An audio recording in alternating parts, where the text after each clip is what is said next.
Hello guys, ആദ്യം തന്നെ ഒരു കൺഗ്രാജുലേഷൻസ് അനുമോളിന്. ഇതൊരു ഗെയിമാണ്. അപ്പോൾ ഗെയിമിൽ ഏത് സ്ട്രാറ്റജിയും ഏത് ലെവലിൽ വേണമെങ്കിലും നമുക്ക് പോവാം.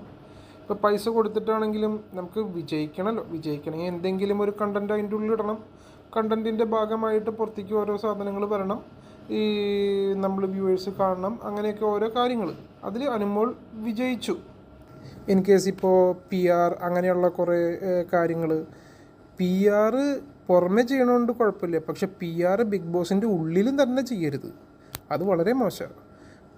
ഇപ്പം ഞാൻ ആ ഷോയുടെ അത് കണ്ടായിരുന്നു. അപ്പോൾ ആ അതിൽ തന്നെ പറയേണ്ട ഒരു പുള്ളി പറയുന്നുണ്ട്, ഇതിൻ്റെ ഒരു ഭാഗമാണ് പി ആർ. അപ്പോൾ പി ആർ എന്ന് പറഞ്ഞു കഴിഞ്ഞാൽ അതിൻ്റെ ഉള്ളിൽ തന്നെ ഓരോരുത്തർക്ക് വേണ്ടിയുള്ള പി ആർ ചെയ്യുന്നുണ്ട്. അല്ലാണ്ടൊന്ന് ആലോചിച്ച് നോക്കി, എങ്ങനെയുള്ള കണ്ടൻറ്റുകളൊക്കെ പുറത്തേക്ക് പോകണേ.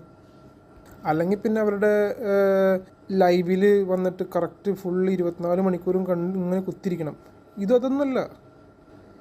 എനിവേ അനീഷ് ഡിസർവാണ്, ശരിക്കും ഡിസർവായിട്ടുള്ള ഒരാളാണ് അനീഷ്.